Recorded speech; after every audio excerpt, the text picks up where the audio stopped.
Thank you very much, Mr. Chairman. It's a nice title for you to have. It's good to be on this committee with you. Thanks for convening this hearing. Let's take a look here at something that Facebook, Meta, whatever, something that they've said, Mark Zuckerberg in particular said, or was reported in 2021, senior officials from the Biden administration, including the White House, repeatedly this is Zuckerberg speaking, pressured our teams for months to censor certain COVID-19 content, including humor and satire, expressed a lot of frustration with our teams when we didn't agree.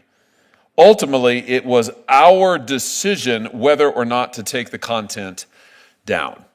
Now, the point that I want to get at, and maybe I'll start with you, Ms. Hemingway, because you and your outlet were a target of a lot of this and were censored left, right, center. You personally were censored.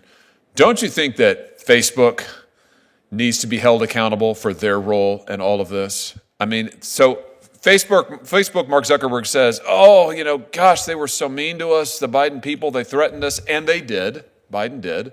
Was that unconstitutional? I think it was.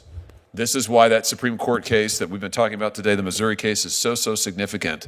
But isn't it also true that, as Zuckerberg himself says in the statement, it was their decision, they owned it, and truthfully, Facebook and others have a pattern of censoring long before this, the Hunter Biden laptop story. They gleefully, willfully censored on their own. They have been avid participants in this censorship campaign. Would you agree with that, Ms. Hemingway? Hey everyone, welcome back to Conservative Chronicle. Today, we're diving into a bombshell revelation. Facebook and Google, the tech giants controlling your screen time, aren't just tech companies. They're shaping what you see, hear, and think. Senator Josh Hawley just exposed their collaboration in censorship and manipulation, and trust me, the receipts are shocking. Stick around, because today, we're breaking it all down. During a recent Senate hearing, Hawley called out Facebook, aka Meta, and Google, for actively working with the Biden administration to silence certain voices. Leaked documents and testimonies reveal that these companies didn't just bow to government pressure, they embraced it. Yes, Mark Zuckerberg, who spent nearly $450 million in the 2020 election to control the outcome there, has recently done a few little things like saying, I was sort of pressured to do this censorship, or, I'll give $1 million to the inauguration committee, as if this in any way makes up for the campaign of censorship that he was engaged in, which was probably valued even more than the money he gave to the election, to censor and silence voices like mine and my publication because we said things on all sorts of topics that were at odds with what he wanted, whether that's the radical trans agenda, how elections should be run, how to respond to the COVID pandemic, all sorts of topics where in a free society you should have free and open debate, and he worked very hard to keep that from happening. So I find these statements kind of interesting, but they nowhere near deal with the agency that he had on this and how much power he has as the head of Facebook. Yeah, I'm glad. Facebook executives admitted they were pushed for months to censor COVID-19 discussions, even memes and satire. But here's the kicker. Zuckerberg himself admitted they owned the final decision. They didn't have to comply, but they did. Let's talk money and influence. Zuckerberg reportedly spent $450 million during the 2020 election. Some say this was to support democracy, but others argue it gave him undue influence over election outcomes. What do you think? Was this just philanthropy, or a way to control narratives? Drop your thoughts in the comments. You just used the word power, because that's a big part of this story, isn't it? Companies like Facebook, Meta, have enormous structural power that Mark Zuckerberg has spent, to your point, he has spent billions of dollars amassing. He has worked to destroy competitors who might break that power up, challenge that power in any way. He has used that power to stifle competition. He's used it to stifle views he doesn't like.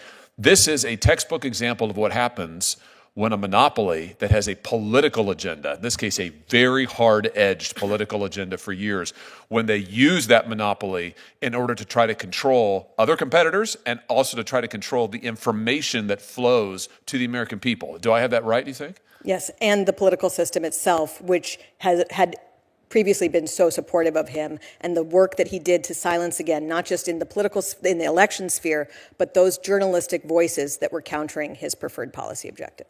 But wait, Google's hands aren't clean either. There's evidence that Google has rigged search results to favor certain political agendas. And it's not just in the US, they've done it in Australia and other countries too. Imagine searching for unbiased news, but the algorithm decides what you should see instead. That's not just content moderation, that's information control. Real quick, if you're tired of big tech controlling the conversation, hit that subscribe button right now. Let's keep the truth flowing. So, what's next?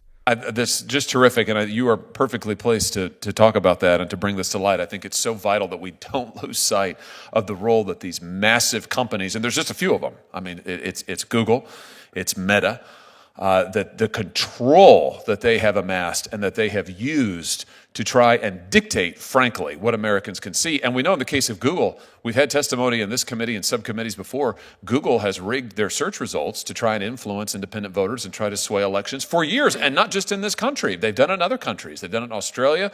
These are massive monopoly corporations that have political agendas that have been using their market power to try and influence.